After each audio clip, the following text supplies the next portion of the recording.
In this video, I'd like to show highlights from a collection of paintings created over the past 18 months, painted collaboratively with my friend.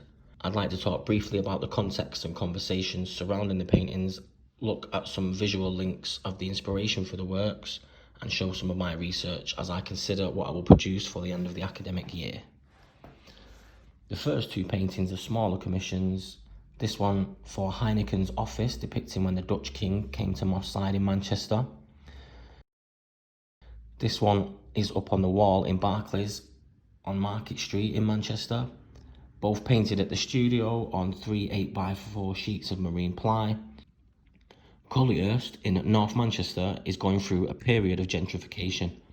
This building is currently being used as a skills solutions for young people and regularly used as a food bank. This building and its surroundings are due to be knocked down next year.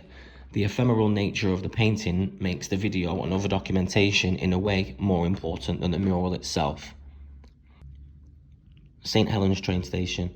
We were commissioned by Northern Rail to paint the bridge that connects the platforms. St Helens is a small town in North England that has a history with glassworks and coal mining amongst many other historical and contemporary places of interest.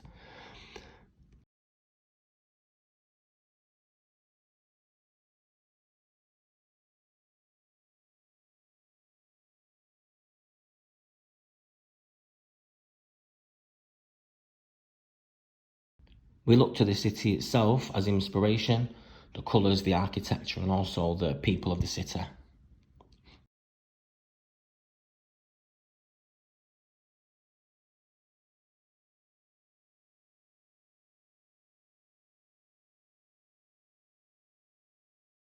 In Bolton, Greater Manchester, a cotton mill has been renovated into apartments.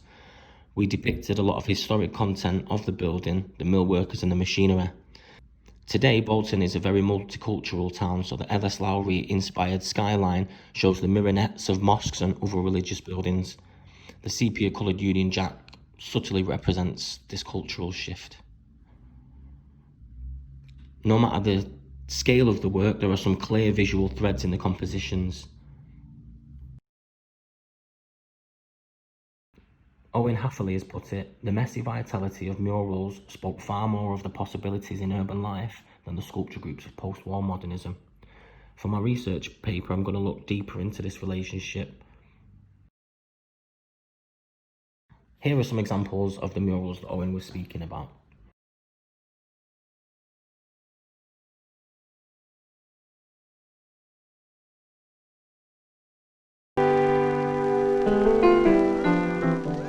Art students tend to be idealistic. They say things like, whatever happens, we must keep going. We must keep on producing art. The discussion of who for doesn't occur. And if asked, I suppose an art student would say that he expected to exhibit work in galleries. Now I think our attitude is that, having done murals, we are inclined to think that possibly galleries are the wrong place to show. They're in the wrong places, and they're showing to the wrong people, and they're seen as possessions and not as communications.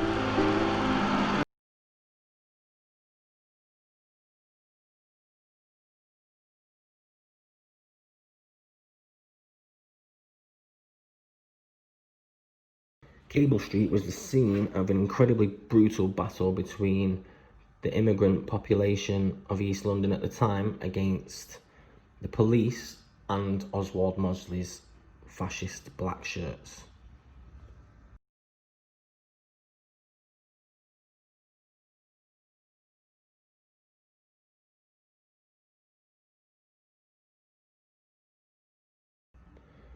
The mural reappropriated the historic battle from the 50s to create a new meaning in the 80s, in which the Bengali community of East London was suffering from racism.